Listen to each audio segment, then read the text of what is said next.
Dad's Gone Mad says, wow, my first power panel I've been able to watch in weeks, and I hit the jackpot. # more door. Hey, all right. Sticking around, huh? Jackpot Jimmy Dore. I like that as a nickname. Jackpot Jimmy. All right, that's good. That's great. Jason Brown says, good thing Obama has a Nobel Prize for his stance on nuclear disarmament. All right. I mean, it's a good rhetorical point. But you still want the nukes to fall apart. I mean, like Dave said, I don't think we need 10 billion necessarily, but it's fun anyway. Okay, so, and then MadAsHellFilm.com shows you which screenings are happening across the country for documentary about us. Detroit and Chicago just had their screenings. Over 100 people showed up. Nice. They loved it. New York just sold out. They're adding another show in Manhattan. Yeah. Wow. And Austin tipped as well, so still more tickets though. Yeah, so if you're in those areas, MadAsHellFilm.com to get your tickets, and there's plenty of areas where people still need to buy more tickets so that the movie can actually appear in your local theater. So check that out on the website. Do you feel you have to get madder now? Because now the people are going to see the film, if you chill out as you age, you know what I mean? Like, then they're going to go, he's not as mad as he used to be. No, you're under a lot of pressure to maintain. Well, if they were in here when the TriCaster wasn't working, I think they would be assuaged. No, that was Jen mad as fuck. Exactly. Yeah. In 20 years, the sequel, Madderer as hell. That's funny. Or the lighter version, Mad as Heck. That doesn't quite have the same ring. Mad as H-E double hockey sticks. Yeah. Okay, you want to jump back in this? Okay. Let's talk about some media stuff. No one in the news media seems to really care about Ebola anymore, but it wasn't that long ago, back in October, when you couldn't turn on CNN, Fox, or MSNBC without seeing basically round-the-clock coverage of Ebola and the huge threat that was seen to the United States.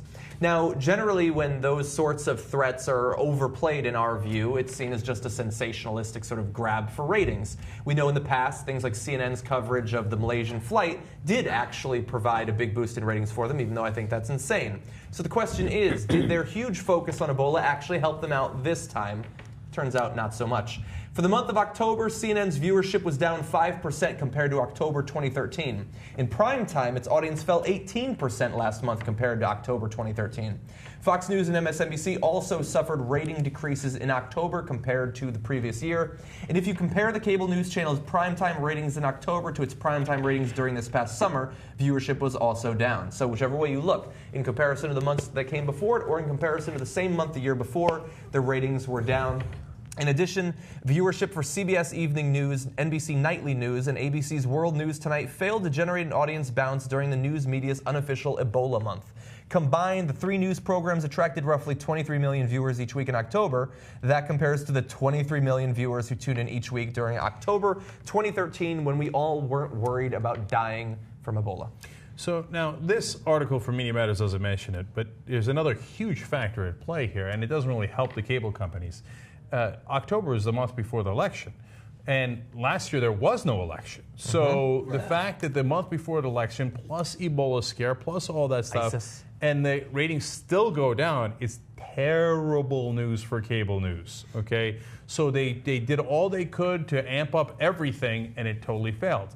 But I don't necessarily think that that's connected to the Ebola scare didn't work as much as it is the ship is sinking, and you can throw whatever you want at the problem, but it isn't going to work. You can go, boo, Ebola, sharks, Sharkbola, right? And by the way, the elections might have even hurt them because people are so bored by politics, right? So, but overall, I think that the real issue isn't what happened with one particular news story or one particular month. I think it's that television news is losing audience at an enormous pace because, look, their average age of their audience at CNN is 63 years old. At Fox News is 68. And the primetime news isn't any better. So it's only a matter of time before you lose significant audience. There's no young people watching you at all. Well, it's also there. You know, I think what CNN should do is they should try to do less hard news and more fluff. Right?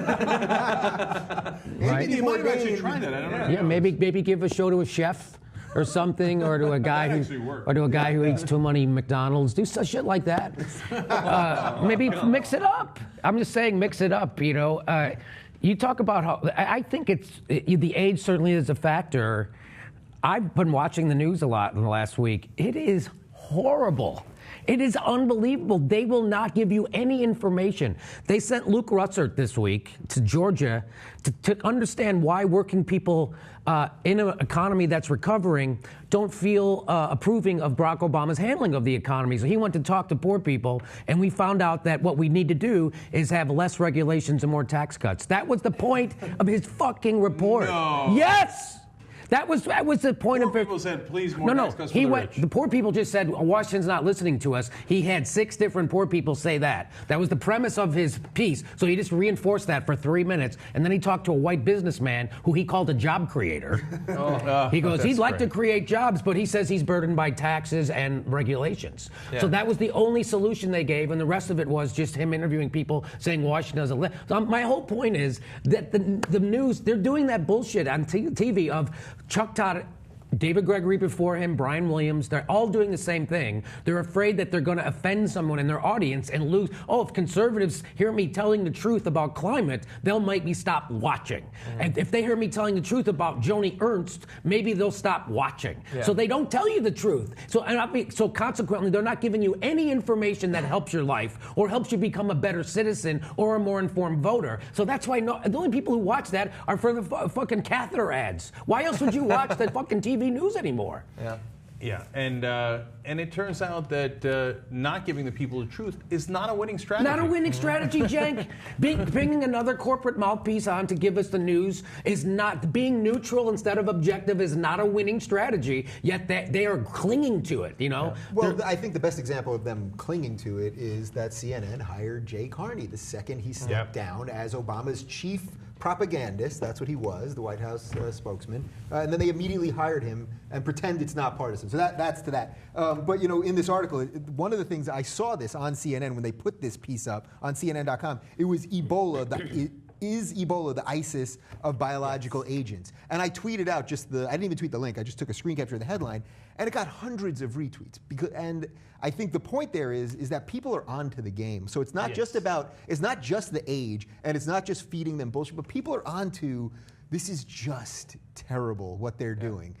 Yes, you got it, Ebola and ISIS, we figured out, and people are just onto it, and yeah, they're going to age themselves out, and online is the future. Do you know how many people in America are dying of Ebola right now? 0. Mm-hmm. So of all the people who contracted Ebola in America, 0 of them died. They all got cured. So that weeks and weeks of nonstop fear-mongering by cable news seems really prescient. But Jimmy, if you multiplied that 0 times 1,000,000, you'd...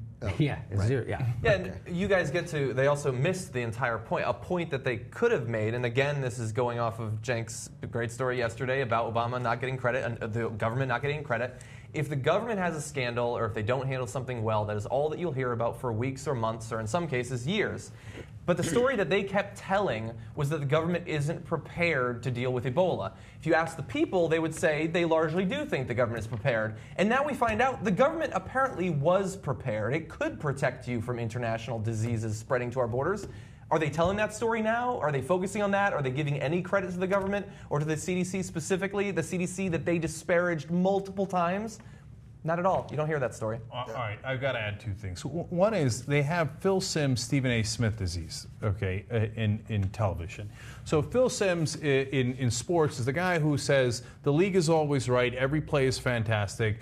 And so in the news world, that's the anchors going out there. The government is always right. The Pentagon has never lied to you, and you'll have Karl Rove, the spokesperson for the Republicans on Fox News, saying the Republicans are always right. You'll have Axelrod and Gibbs on MSNBC saying the Democrats are always right. And it's always the powerful are always right. And then you've got Stephen A. Smith screaming at ESPN, and everything's always wrong, and he's trying to grab attention he's outraged by every single thing. And that's the sensationalism. Is Ebola the ISIS of biological agents? Oh my God! Right. So they're either Jay Carney or they're Stephen A. Smith every frickin' day, and it's not smart and it's not real. Yeah. So if you want to get a real audience, what you should do is be earnest and be smart and say, hey, listen, look, guys, Ebola is scary. We said that on the show. It's scary, but let's see how they do, right?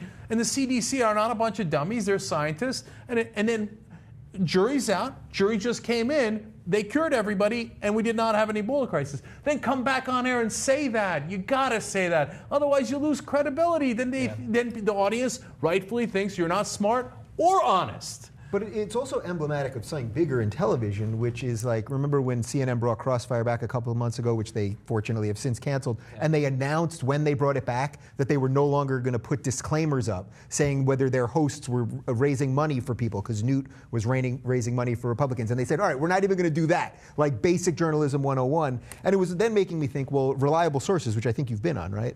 Which was the CNN show where they, supposed to police themselves. Hosted by Howard Kurtz. Hosted by Howard Kurtz. He quit that job because he filed too many stories that were unreliable. Yeah, so all right, well, you've already got to my point, which is, so now they have this other guy, and the show's, it's perfectly fine, but at least, I think at some point, maybe 10 or 15 years ago, there was a policing of what they're all doing. That is completely out the window now. And I think that's the real problem. Well, it's become a joke, literally, because like now Howard Kurtz went from CNN's Reliable to Fox News. Yeah. He's the media critic working for Fox News. Yeah. Right? So that's the calorie counter working at the Christie administration. It's hilarious. I mean, it's... You didn't think you could get it in there. I got it in. Okay. Yeah. It's a joke at an existential level almost. Exactly. He's the media critic at Fox. He's going to point the finger at other people. Yeah. It's pretty hilarious. He could close his eyes and spin. Yeah. Yes. One final point I have is look, substance matters. So MSNBC just announced that they are going to merge their digital side and their TV side in terms of producers behind the scenes in this thing they're calling the bridge, and they're literally going to move people into the same room so they coordinate better, et cetera. Overall, it's probably a good move. I have nothing against that. It makes sense because you'll all be in the same room. That makes a difference, et cetera. But it's still rearranging chairs on the deck of the Titanic, because once you're in the same room, what are you talking about? You're still talking about, okay, let's push out the message that Democrats are always right. All right, digital side, you also use Axelrod, okay, and TV side, you take a guy who also thinks Obama's always right and put him on TV, okay, and they just go back and forth. Yeah. No, you're missing the point. People are bored by MSNBC because you know exactly what you're going to get. Yeah. You're going to get the pro-Democratic position. And they're going to hit Chris Christie once a week at a minimum, maybe 10 times a week. Yeah. Like, it's not that they're wrong about that, and sometimes they do great stories, but it's so predictable, and it's of a certain partisan bent, it's of a certain corporate bent. Let's go, get beyond it. The substance matters. I wish they would go away, and I think they heard progressive causes.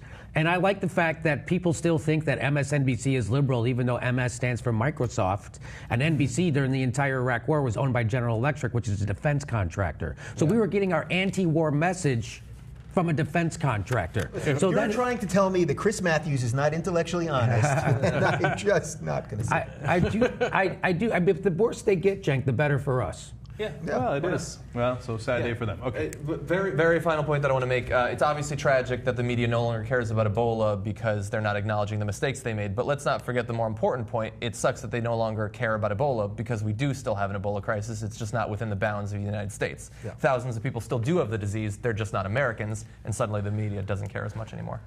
But okay, let's switch to something a little bit more fun, but also serious to begin with. Despite good news about the cost of Obamacare recently, a conservative blog, American News, reported that the Obamacare death panels have conducted their first execution. It was of 86-year-old Dorothy Zbornak. I believe we have a picture of the woman who was executed by the Obamacare death panels. So she's a lovely-looking lady, obviously quite tragic. This is the moment I've been waiting for in my year and a half at TYT to finally get to talk about Dorothy Zbornak. I'm very excited. Yes. So but continue, John. So we have a quote from one of the death panel administrators, again reported by conservative news site American News. Unfortunately, the cost of her care just became too expensive. Under the ACA, we have the power to make choices about end-of-life care, and I stand by our ruling. I know it will be hard for the family to accept what's going to happen, but from a financial standpoint, this was a very easy decision. Also a very easy decision to run that on your news site, American News. Why? It's not new. It's not real? Not real. Well, they got it from another source, so I guess we should identify that. It was from the Daily Current, a satirical website with a mission to ridicule the timid ignorance which obstructs our progress and promote intelligence. So thank you, American News, for demonstrating both of those. So they don't know that's a satirical news organization? They don't know, one, that the Daily Current's a satirical news site, which you can forgive them. There are a lot of websites. But two, that Dorothy Zbornak is an actress on the long-running and well-cherished, particularly by Dave Rubin, Golden Girls. So normally a journalist would check that story, right? You'd think. Before you put it on your newspaper or whatever, Yes. your news site, you would go, you'd look up that woman, you'd call someone, you'd double-check, because you also have two sources. No, but you could be fooled, though, when you look at the other stories on their site with headlines like Obama announces 2-year golfing trip and Al-Qaeda member elected to California City Council. It looks that's legit. True. That happened. Listen, as hard as it is for me to understand how someone could not know who Dorothy Zbornak is, I'm sure that this person had Google also, and you maybe would have just Googled the name of the woman just to see, and I'm pretty sure you would have seen B. Arthur.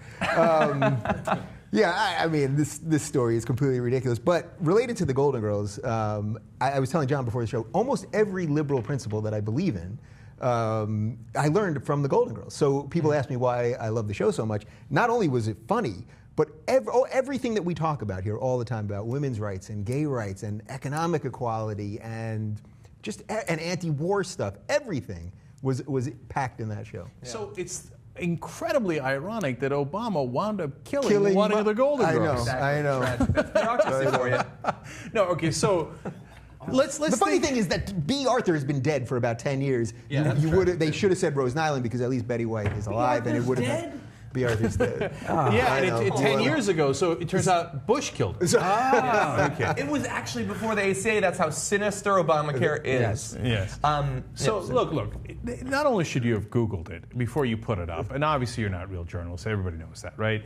But, you're so unbelievably dumb. If we came across a story that said, Bush personally strangled someone, right? Or they instituted a death panel where he put somebody in a headlock and choked him with a pretzel, whatever the... Bush kills dry cleaner George Jefferson on the Upper East Side of Manhattan. Right. We might have... Yes. We would double check. Yeah. We would double check and go, wow, that's amazing. That seems like that was our talking point. I can't believe our talking point happened. Yeah. So let's look into that. And you know what? Maybe we'll get more amazing details, make our case better. Yes. Right?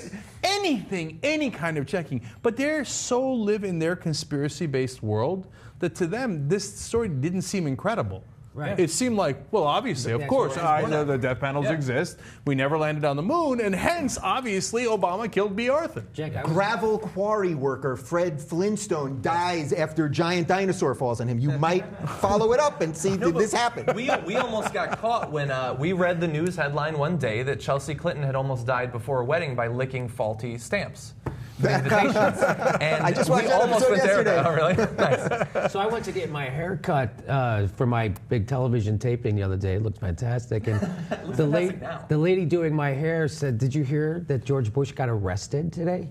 Mm-hmm. And I said, "No, where did you hear that?" She goes, "Oh, I was on the internet, didn't you?" I go, "Did you maybe check that?" And she goes, "Oh, no, I didn't have time." I go, "I don't think he can be arrested. There's Secret Service around him, and I don't think people can arrest the president." Yeah, but that's a great point by Citizens arrest. Right. Yeah. It's a great point by Jimmy, because if a headline came somehow across our desk that said George Bush arrested, we would have triple checked. We wouldn't have rushed on and be like, "Hey guys, holy shit, did you hear? George Bush got arrested." Can I say something self-deprecating about our organization? We did, I'm not joking this time, we did almost run a story that at the last minute, I did a little bit of extra checking, we found out it was fake. But it was a stupid little story about how police were banning breakfast sandwiches because too many people were eating and driving dangerously with the breakfast sandwiches. But we did actually check it. We didn't run that story. That's but if there was something not even that far-fetched. That's why we almost ran it. It's silly. No, but I think it's illegal to eat while you're driving. It might be. There were a lot of quotes from the police talking about how they were being distracted by the delicious bacon and luscious eggs. That threw me off.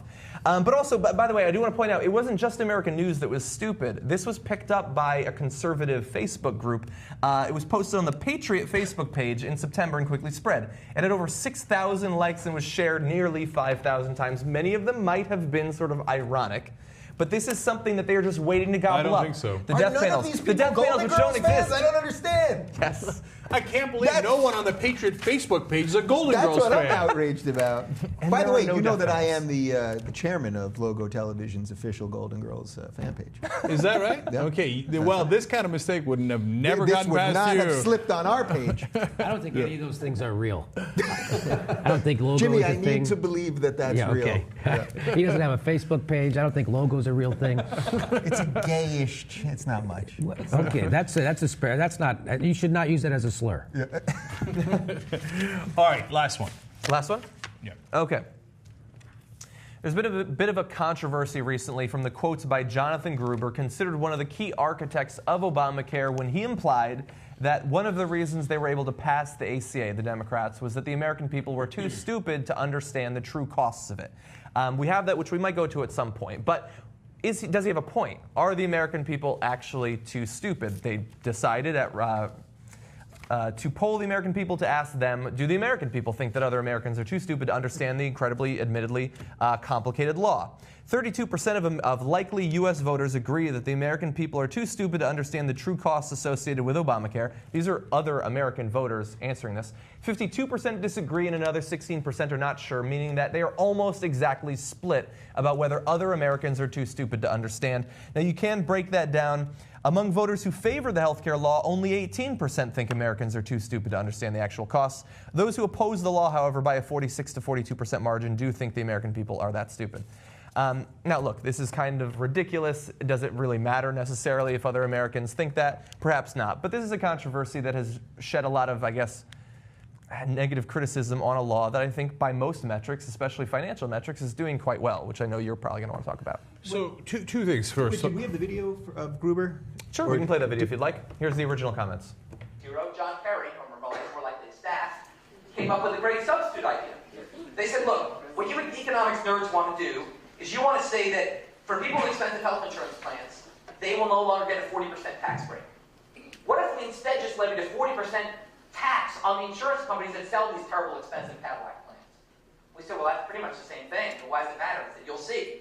And they were both in that passed. These American voters are too stupid to understand the difference.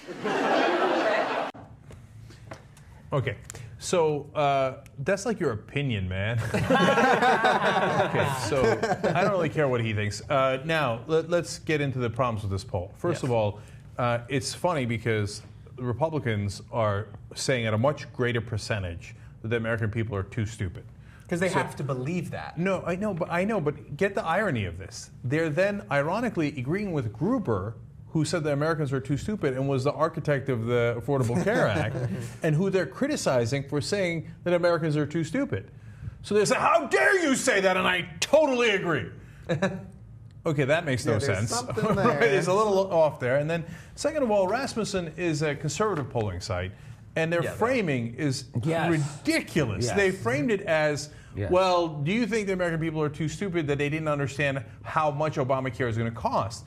But wait a minute, why are you even asking that question? Because Obamacare didn't cost that much. Right. First of all, Obamacare, according to every nonpartisan forecasting before it was passed, said that it is going to reduce the deficit. It is not going to add it, it's going to reduce it. And so far that has been the case. And then in terms of your insurance, we just had a story earlier this week. It turns out competition in these markets have increased by about 20%. And then I'm going to quote Forbes magazine, no liberals at Forbes, says the new competition is keeping prices in check, according to a new report funded by the Robert Wood Johnson Foundation from researchers at the Urban Institute, which found that consumers in most markets are purchasing plans at a lower cost than in 2014, or a small increase of less than 5%. So the first time that anyone can remember in almost decades in America now, sometimes insurance costs are going down.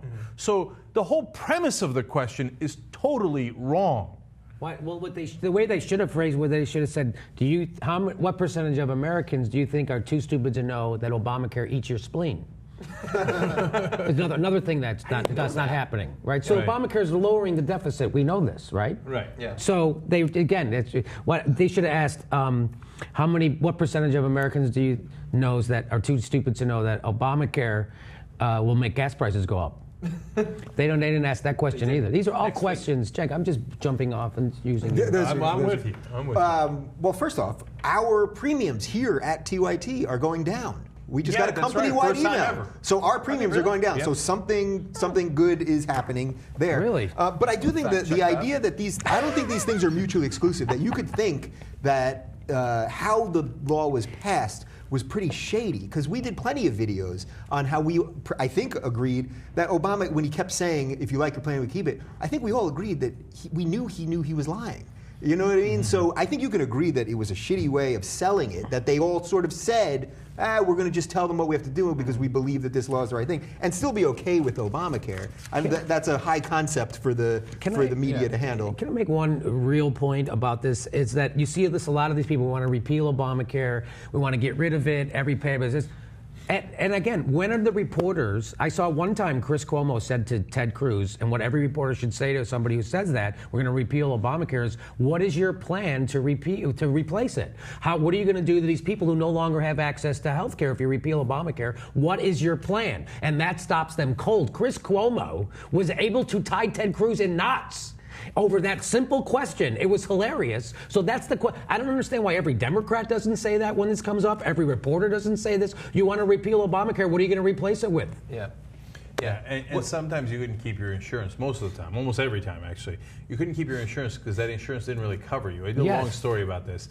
It was, give us some money and if you wind up having healthcare expenses above $20, we'll chip in $25. But if it goes above that, we're not going to give you anything. I mean, the insurance scams that they were running were ridiculous. What the law did was say, you have to give people real insurance. So, and if you can't afford it, they help pick up the expense. Now you say, wait a minute, now how could the deficit go down? Because they changed other parts of the law. So sometimes some of the taxes went up. And we save money when people stop going to the emergency rooms and they get regular checkups, et cetera. Because of all that, the deficit also goes down. So if you're winning, your insurance prices are going down and the deficit's going down, I'd call that pretty good, right? And instead, we're having a conversation about whether the American people are stupid because they don't realize how terrible Obamacare is, which is just not remotely true. But also, it was his job to sell that. You know what I mean? Like, that's the thing. It was his job to sell. So yes, it was good. Obviously, I'm for Obamacare, but they're salesmen too. That was what my original point is. They're just salesmen. So now he's just admitting after the sale, like, we screwed around with you guys. So.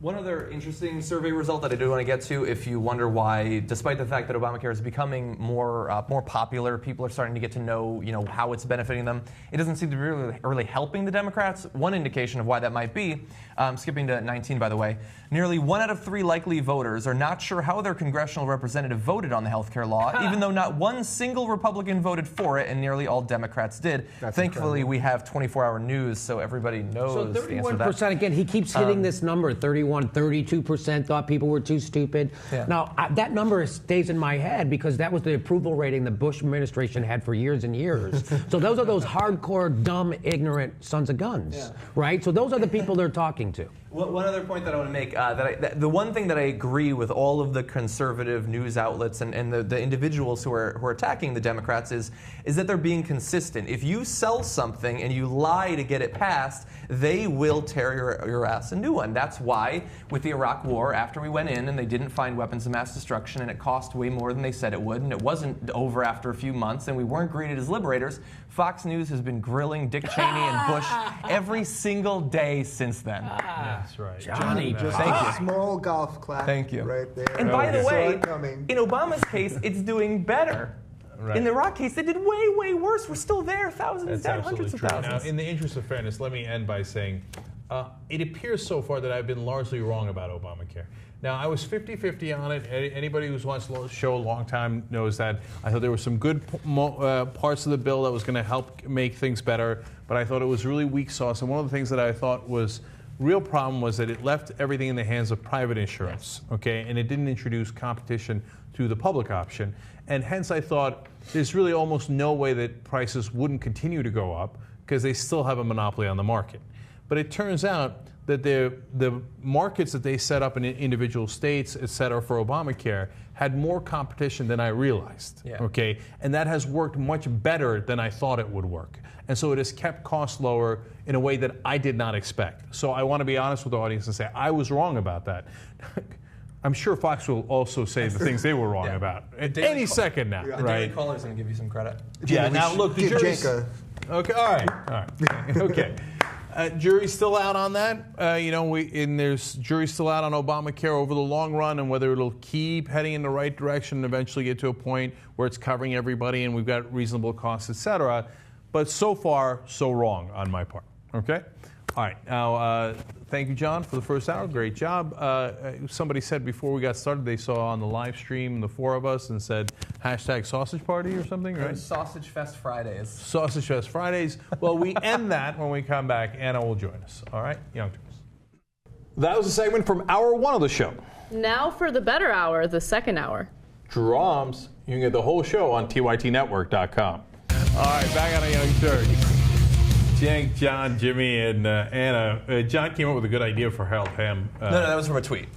Oh, it was? Yeah, Oh, so okay, I think it was from Roars, actually. Yeah, I'm sorry. My iPad's still malfunctioning. So I can't read your tweets. But that's a great tweet because and what they said was, if you're so worried about who actually led to the money that you guys have in your marriage, and you say that Harold Hamm was a passive factor and it was really the other people at the company who did it, great. Then let's take the money and give it to the other people who created that wealth. Yeah. Right?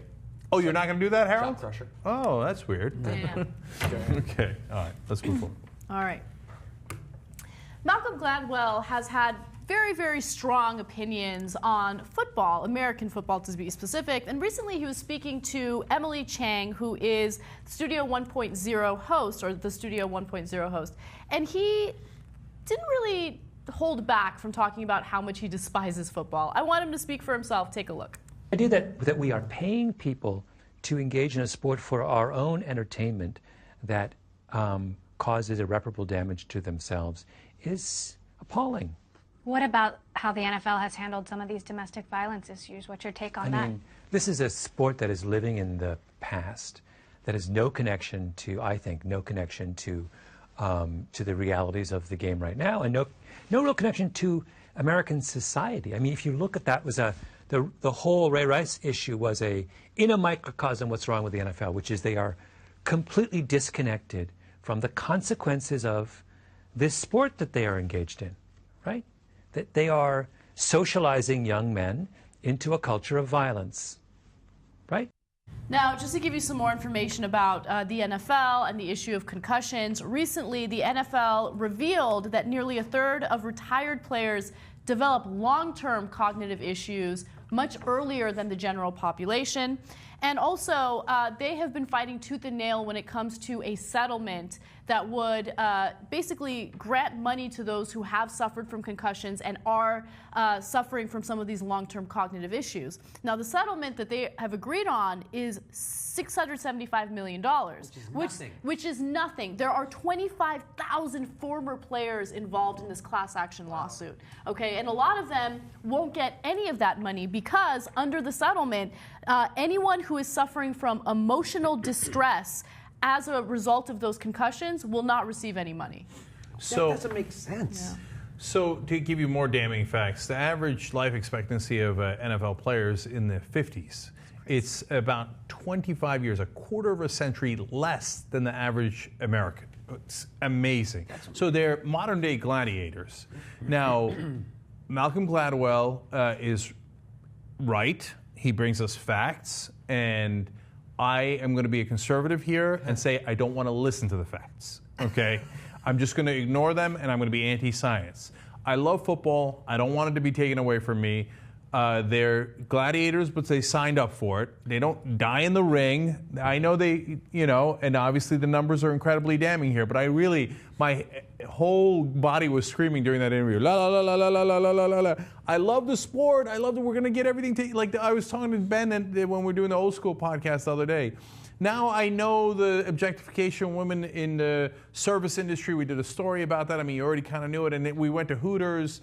And at Hooters, the objectification is very obvious. Now I'm feeling bad about looking at a girl's ass. I'm feeling bad about watching football. I want to stop feeling bad. Can I just be a conservative for a day and go blah, blah, blah, blah, blah? It's okay to watch people harm themselves and basically kill themselves by the time they're 50 for your entertainment and amusement. Yeah. Don't worry, you don't have to feel bad about that. What about Evel Knievel? Right? So we're not supposed to watch Evel Knievel. I'm not supposed to watch boxers anymore. I love boxing. Yeah, that's interesting. I know you love boxing. Yeah. I watched the fight the other day, and I thought I understand why you're into it. It was Bernard Hopkins. He's 49. He's 49 years old. He's fighting against a guy who's a machine.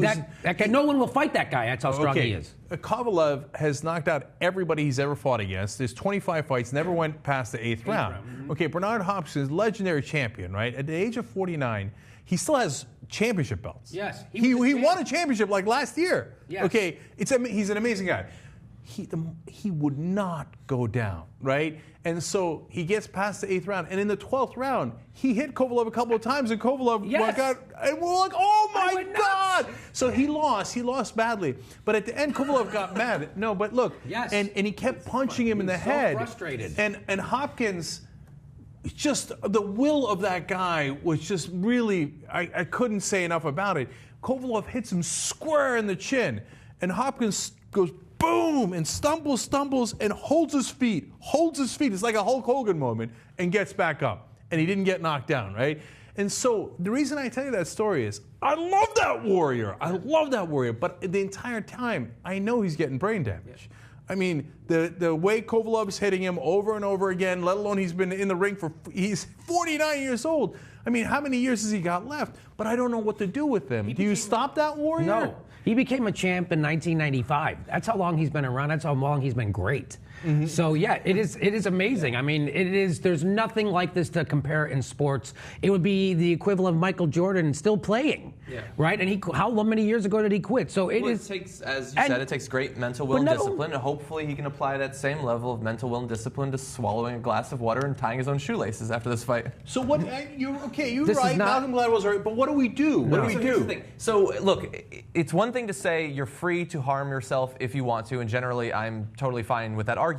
But it becomes more complicated when it's no longer a thing where we say, you're 21, here's a potential career, how would you like to do this and get paid? We don't do that. We take kids when they're 3 or 4 and we bring them to games and we tell them, these are gladiators, these are amazing people. Wouldn't it be great if you were someday like this? And by the time they're in high school, that's already what they think they're doing with their life. So I think my biggest issue with the NFL and the whole concussion scandal is the lack of transparency, right? So I'm the type of person who believes that if you want to self-harm, go ahead and self-harm. I don't give a shit. But I want to make sure that people have all the information necessary to make an educated decision. That's not what happened with these NFL players. They were not given the information. Correct. They didn't know. In fact, the NFL, as part of this settlement, agreed that they would pay the players as long as they didn't have to release the findings of a study related to these concussions. Why do you think that's the case? It's because they've known for a long time that this causes long-term cognitive issues for these guys. So, and I want to be clear about that. That part is easy. They should definitely pay the players more. Not only did the players not know, but the NFL did know. So that's a huge problem, right? Yeah. So as far as the past is concerned, that's easy, right? As far as the future is concerned, I think my philosophy on this is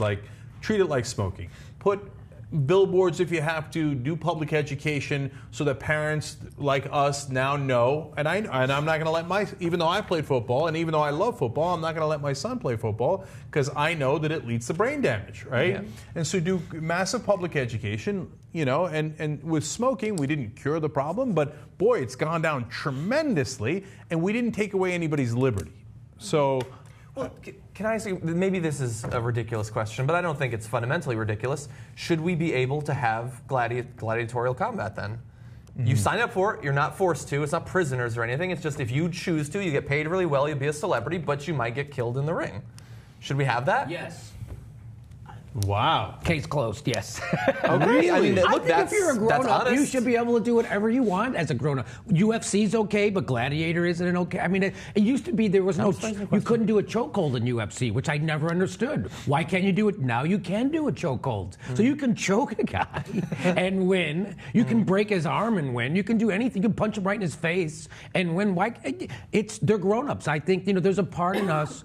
I don't know what it is, but the thing I love about boxing, it's very close to stand-up for me because there's no hiding, right? So you reveal yourself who you are as a person inside. So you're either going to run or you're going to fight or you're going to stand up or you're going to cower or you're going to. So we're going to see, you're going to reveal your character as a boxer, just like as a stand-up, you reveal yourself because there's no place to hide. And that's why I think I like it. It's who you are. No, and with gladiators, it's the truth as well. Remember when Maximus Decimus Meridius told Joaquin Phoenix that he will get him in this life or the next? Exactly. Okay, and then we knew what his character was all about. Yeah, it was a great character. Look, John, your question is so good. I'm not as clear on it as Jimmy is. I really don't know. I mean, for me, what crosses the line is UFC. And people get really mad at me. I'm not saying I'm banning it. I'm saying I don't like it, okay? And yes, every once in a while when I'm at a bar and there's a fight there, my eye goes to it. And I said, don't do it, and then my eye goes back to it. But I think that a fight where we're allowing people to break each other's bones and do chokeholds, I don't. In my gut, okay. I say we've crossed the line. Do you remember they used to have those? They used to have these things. This is going back probably to the late '70s, early '80s, where they would just have regular people get in the ring and beat the shit out of each other. And I forget there was a name for it. It was before your time. You're probably studying for your doctorate. They would have this. They would have these things 2 years ago, and it bothered people. And they even banned it in certain places, right? So they would, this is wrong. You shouldn't do this. But now they have UFC. So these guys aren't just guys off the street. These are black belts in Taekwondo. These guys have probably black belts in 3 different MMA fighting styles. So these are highly technical. They know what they're doing. And you think you got to let them? There's got to be a place for that in the world. You know, I'm actually. The more you talk, the more I disagree with you. You're not because you're making bad points. You're making great points, right? But because I then remembered, speaking of people dying in the ring, etc., that football was unregulated in the beginning, way back in the day when only colleges played, right? And one year, 18 people died on the field. Wow. Okay, jeez. 18 people died on the field, and only a handful of places played football. Okay, so it was mainly the Ivy Leagues, a couple other colleges, and then some smaller leagues. Okay. 18 people. So Teddy Roosevelt, who was president at the time, called the heads of the Ivy League presidents of the schools in and said, all right, here's what's going to happen. I'm going to ban the sport. I'm going to end it completely unless you change the rules. You're going to regulate this goddamn thing and make it safer. I can't have kids going to Ivy League schools dying, okay? And in other schools, like state schools, though, it's okay. Those are the people who were playing. Okay. So anyway, and what did the heads of the schools do? They changed the game a little bit. They tweaked the rules. And one of the things they did was forward pass. They put in the forward pass, and people were like, oh, they literally said that's football for pansies. Okay. And you know what happened? The sport became enormously more popular, right? And more safe, and it made billions of dollars, and it became the football that we know now. So my point is, sometimes regulations can push in the right direction, make things both safer and more entertaining and more profitable. So I'm in this school of don't ban it, but let's just be as smart as we can in nudging it in the right direction. Well, I mean, you're not disagreeing with me. I agree with that. Okay. I don't see any problem with making football safer. I think with no gloves. I think ironically, the gloves are there to protect their hands. Yeah, that's it. And in the football, what if we got? I think if they got rid of the helmets, I think that would help. People wouldn't leave with their head anymore. Well, you know, the rugby is safer. Right, that's what I was thinking. That's my next point. So, like, I played both football and rugby. And what's the difference? Why don't you get hurt more in rugby? No, well, so here's what happens. You do get hurt more in rugby, okay? So I've got scars on my face from it, and I've got 18 different injuries from rugby. But you don't get brain damage because you're not leading with your head and knocking heads all the time. No helmets. Do you see what I'm saying? So you'll get a cut on your face, you know, you'll break things, yada, yada. But at least you're not leading with your head, and nobody's leading with their head, so you don't get the brain damage. Yeah. So that's a big difference. And soccer also, they no longer, there's a certain age where they won't allow you, under which you cannot head the ball anymore, right? So they've stopped that. I think it's maybe even 15 and under, they're not supposed to head. Mm-hmm. And I know that sounds dirty, but it's not. We just put it in your head. All right. I remember when I was younger, I also used to play soccer. I did a lot of headers, and I played football, and I played rugby, and I might have a virus in my throat.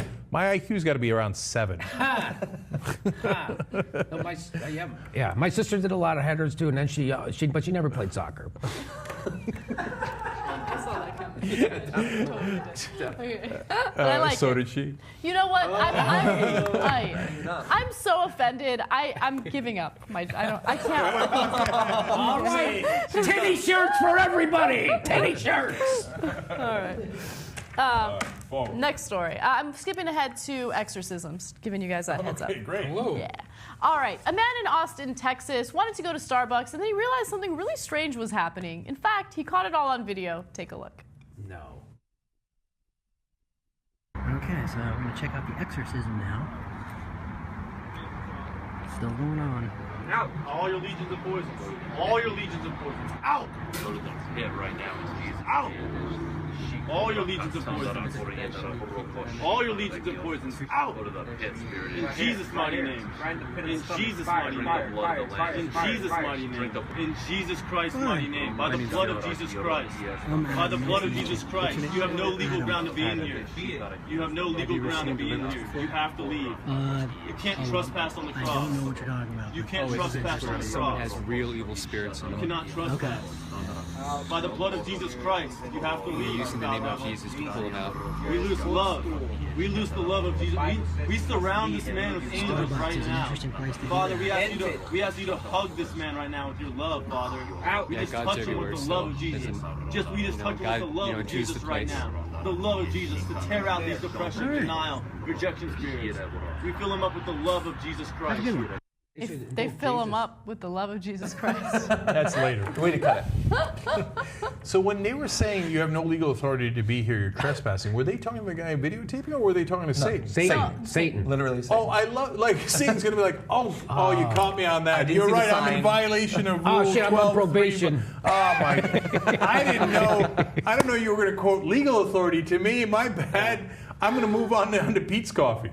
Yes. Okay. No, Yes. what's incredible is the guys in that video are so young. Yeah. You know, they're in our age group. I'm looking at them. Some of them are kind of good looking. I'm like, well, do you guys really believe in this stuff? Is this really in front of a Starbucks of all places? But the most lovable moment of that video was the guy in the blue button-down shirt who's kind of sitting off to the side. He's just like, whoa, what's going on? Yeah, You guys notice yes, it? I noticed that guy. Yeah, because he's like, whoa, dude, Beelzebub's in the house. Well, I think it's funny too. Like they keep saying these words. Jesus, please. Oh God, please hug him. Surround. Like as if you're gonna hit the magic words that God go. Okay, you got it. I'll hug him now. Like God's up there saying, you didn't say the word yet. You didn't say the word. Yeah, like Jesus is teasing them. Yeah. He's like, I'm gonna help this brother out in a second, but you got to get the right combination. Yeah, that's exactly. Like the little 21 to the left, 14 to the right. Yes. Okay, there. Okay, all right, come here. I gotta hug you. Say, get the fuck out of here. So it's all voodoo. It's like, so they're doing Christian voodoo, right? Yeah. That's all that is. I guess I sometimes feel the need to do this. Do we believe that this is real? Yeah. So people are questioning whether or not it's real. There's a possibility it. that it could be fake. It was posted on Reddit. And the guy who posted it says, no, this is absolutely 100% real. I was watching it for a while before I filmed it. Look, I don't know whether or not it's real. I mean, it's from Austin. Austin's not a super religious place. Yeah. Like, there's Christians, certainly, but look, just yesterday I called out a fake video and we were totally right about it. So we could be wrong, right? Yeah. But we've been in this business a while. That looked totally real to me. And why would you do it outside of a Starbucks? Because and the guy was spitting up. I think they had a drunk friend, and they were like, let's play a joke on him. Let's pretend we're getting an exorcism." Again, look, I'm taking the guy's word, but the guy who filmed it said he saw this for a while and it like didn't tape it for 10 minutes, and then he's like, wow, this shit is real. It's on, right? Yeah. So he went back to his car, got the camera, came out, and then recorded this at this point. Let me give you his direct quote. He says, this is the first time I've seen something like this, though. I've watched for a while besides what's on video because at first I thought it was a joke, prank, or film project. Nope. Yeah, now here's what you guys are missing. We live in liberal places, right? And so this looks like insanity quadruple to us, right? But no, people absolutely believe in exorcisms. Austin's a liberal place. But if they still have crazy Christians and churches, you know, it's in the middle of Texas. You're in an island of sanity in an ocean of insanity in Texas. So you think that some of that insanity didn't wash up on Austin's shore? So there it is, right in front of the Starbucks. This is not that unnormal. You know who did exorcisms just like this? The governor of Louisiana, Bobby Jindal. It was a scandal, and he doesn't deny it. When he was in college, around those kids' age, Sarah Palin did the same thing. Him and a bunch of friends like held a girl down and did an exorcism where like, the power of Christ compels you and stuff like that. And they held her against her will, and they did all this stuff. Cuckoo for Cocoa Puffs. And look, just because you know, it's the same thing I talk about in the case of Muslims. Just because you know most of the Christians you know are reasonable, sane, good people, of course, right? doesn't mean that every Christian is. Some people take it literally. Yeah. That's what makes them fundamentalists. So if you take the Bible literally, I mean, that's just a tiny percentage of the crazy that you believe in, right? Yeah. So to them, that's not unnormal. But my sister's in a Christian cult, and they do all that. They do the speaking in tongues, and even when her daughter was sick with brain cancer, whether they were going to flip her over, they would all hold hands and pray to God if they should turn her. I mean, all kinds of crazy, crazy stuff. So, I mean, it's more prevalent than you think. That's why you say, like, oh, it's Austin. But there's churches all over Austin, and they're doing that shit all the time. Speaking in tongues is a big thing. They do that. A lot of people do that. So the one thing that I'm really fascinated by when it comes to these exorcisms is how people who are being exorcised on, I guess, like how they have convinced themselves, how they can do mind tricks to convince themselves that Satan is coming out of their body or whatever it is. Like they'll be shaking and they'll be moving and they'll be speaking in tongues and doing crazy things. Like the human mind is an amazing thing where you can convince yourself that you're actually going through something like that, something so spiritual and crazy. Or at the very least, you want the attention. Like, you know that your life's kind of fucked up. Suddenly, everybody, all these nice people are paying attention to me. Okay, I'll speak in tongues. What do I got to do for you guys to crowd around me? I'm sure that's part of another advantage, which is that all the bad things I did wasn't me. It was Beelzebub. He just happened to reside in me. It's his fault, not my fault. You know, and so that's a convenient excuse as well. But I find this tape to be utterly believable. And the only difference between now and in the past is now that we have, cameras everywhere. So you're seeing the crazy shit that people used to do all the time. I mean, how many exorcisms have been held in this country? Thousands upon thousands, probably hundreds of thousands, right? We just now have them on camera and we can look and go, really? People are this crazy? And the answer is yes. Check, we used to burn witches in this country. Yeah. Right? It's just, we could, we stopped it. Which is unfortunate because Ann Coulter exists, but. Wow. So look, man. But look, the good news out of this is that the more you tape it, the more people get to go, oh yeah, that shit's crazy. Yeah. That's true. I guess that's the upside. Yeah. Right. Yeah. But if you've ever been hypnotized, which I have. You believe what's happening is happening, and then it does do things. Like I had physical things happen to me when I was hypnotized. Really? Yeah, like I couldn't open my eyes. I thought. Shut up. The guy said, "Open your eyes." I'm like, "I can't." He goes, I know." And then it was in front of a class. Because it was in front of a class, and he was doing it and I was in high school, and he was showing. He was just my social studies teacher, whatever. And he goes, "Watch, I'm a hypnotist, and I'll show you." And he did. There's tricks that they can make you think that they have power. So then they've got you, and then your body, we all know that stress causes you to lose your hair, makes you break out, gives you rashes and hives. That's your brain just making physical manifestations. So yes, it's totally believable that guy could think that Satan's coming out of his body. And the thing that made me believe that fake was they had the red cup under his. Why would they fucking put a red cup under his chin? Like spitting. Yeah, like that. So I totally think it's. You know why? Because in The Exorcist, Linda Blair, I think, does the projectile vomit. Yeah. They've seen the movie, so they think, if we're doing an exorcism, he's going to vomit. Let's put a. Oh, okay. That's all the stupid shit that's in their head. That's why it's so real. If they faked that, they did a fucking great job. So that's my point. Is I think if you're faking it, you don't go, let's get a red cup too. Yeah. You wouldn't think that. You would only think that if you were seriously doing it. Right? Yeah, I'm so glad I live in the reason-based world. Yes. It's so much more pleasant here. You know what we do at Starbucks? Get coffee. And sometimes a tasty little pastry. Or a caramel macchiato. Poor schmucks. All right, last story. All right. A Ugandan pop star is facing arrest after her ex-lover released nude images of her.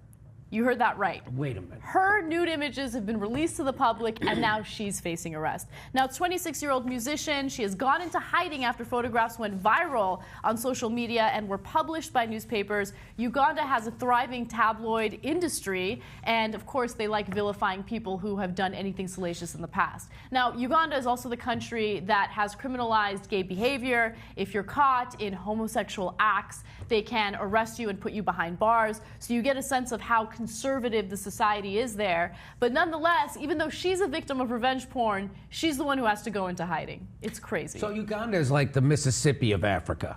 Is that what we're getting, right? I think it's fair enough That's what to it seems say like. that. What is wrong with Uganda?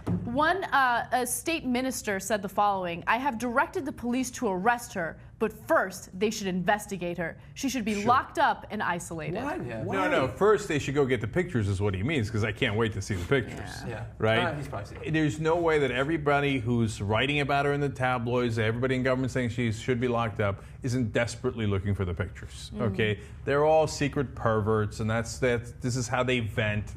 Because it's with all fundamentalism in Uganda, there's a lot of fundamentalist Christianity. It's the same reason they passed the anti-gay laws, etc. Like, oh, no, bottle it up, and they're all set to explode. So they see this, attractive woman's naked pictures. They're secretly ecstatic, right? And how about you asses go and investigate the guy who released the pictures? Yep. The person He's not who as sexy.